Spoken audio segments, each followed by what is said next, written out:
Hello दोस्तों, कैसे हैं आप सब लोग। सब ठीक होंगे। आज हम पढ़ेंगे प्रयोगवाद। ठीक है। पहला प्रश्न है, प्रयोगवाद के प्रवर्तक के अनुसार प्रयोगवादी कवि का मुख्य तथ्य क्या था। प्रयोगवाद का मुख्य तथ्य था नई राहों का अन्वेषण। ठीक है।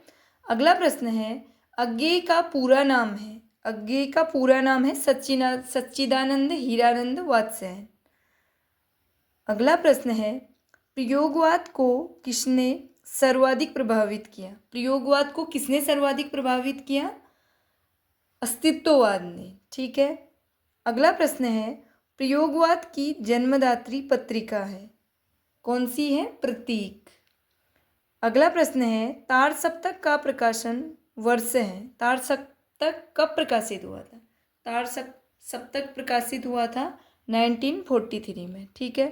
अगला प्रश्न है, तार सप्तक, दूसरा सप्तक, तीसरा सप्तक का संपादन किसने किया। दूसरा, तीसरा और जो तार सप्तक है उसका संपादन किया अज्ञेय ने। ठीक है। दूसरा सप्तक 1951 में प्रकाशित हुआ। तीसरा सप्तक 1959 में प्रकाशित हुआ। इन तीनों सप्तकों में तार 7 कवियों की रचनाएं संग्रहित हैं। जो 3 सप्तक हैं इनमें 7 कवियों की रचनाएं संग्रहित हैं, इसीलिए इसका नाम सप्तक रखा गया। ठीक है। अगला प्रश्न है, प्रयोगवादी कवियों की रचनाएं संग्रहित हैं। प्रयोगवादी कवियों की रचनाएं संग्रहित हैं तार सप्तक में। ठीक है। तार सप्तक, पहला तार सप्तक था वो 1943 में प्रकाशित हुआ। उसके कवि हैं, याद करने का एक छोटा सूत्र है आपका, अमुने गिरा प्रभा। औ से हो गया अज्ञेय, मुँह से हो गया मुक्तिबोध, ने से नेमीचंद्र जैन, गिरा गी से गिरिजा कुमार माथुर, रा से रामविलास शर्मा, प्रभा प्र से प्रभाकर माचुए और भा से भारत भूषण अग्रवाल। ठीक है।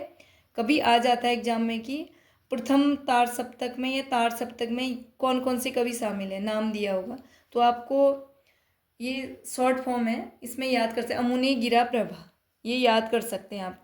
तो इससे आपको एग्जाम में याद आ जाएगा कि तार सप्तक में कौन से कवि सम्मिलित हैं। ठीक है। अगला प्रश्न है, तार सप्तक में संकलित कवियों को राहों के अन्वेषी कहा था। किसने कहा था। अज्ञेय ने। ठीक है। अगला प्रश्न है, भवानी प्रसाद मिश्र की कविताएं किस सप्तक में है। जो भवानी प्रसाद मिश्र हैं उनकी कविताएं कौन से सप्तक में हैं। वो है दूसरा सप्तक में। ठीक है।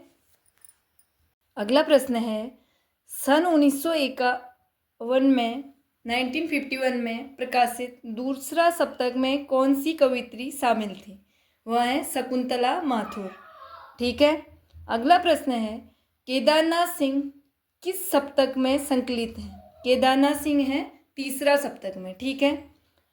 अगला प्रश्न है, चौथा सप्तक में संकलित कवित्री है। चौथा सप्तक में संकलित कवित्री हैं सुमन राजे। ठीक है। अगला प्रश्न है, आत्महत्या के विरुद्ध कविता संकलन के कवि हैं। यह है रघुवीर सहाय। ठीक है। अगला प्रश्न है, कुआनो नदी कविता संग्रह के कवि हैं।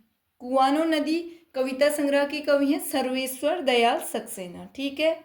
अगला प्रश्न है, सर्वेश्वर दयाल सक्सेना को साहित्य अकादमी पुरस्कार किस काव्य संग्रह के लिए मिला। यह था खूंटियों पर टंगे लोग। ठीक है। अगला प्रश्न है, लोकप्रिय नाटक बकरी किसका है। बकरी नाटक किसका है। सर्वेश्वर दयाल सक्सेना का। अगला प्रश्न है, नकेनवाद नामक साहित्यिक आंदोलन के अग्रणी हैं। कौन कौन है। नलिन विलोचन शर्मा, केसरी कुमार और नरेश मेहता। ठीक है। अगला प्रश्न है, नकेनवाद का दूसरा नाम है। नकेनवाद का दूसरा नाम है प्रपद्यवाद। ठीक है। अगला प्रश्न है, घोर अहमनिष्ठ व्यक्तिवाद किस काव्यधारा की प्रवृत्ति है। घोर अहमनिष्ठ व्यक्तिवाद, यह है प्रयोगवाद की प्रवृत्ति। ठीक है। अगला और आज का लास्ट प्रश्न है, कुंवर नारायण कौन से सप्तक के कवि हैं। कुंवर नारायण हैं तीसरा सप्तक के कवि। ठीक है। ठीक है दोस्तों, आज के प्रश्न पूरे हुए।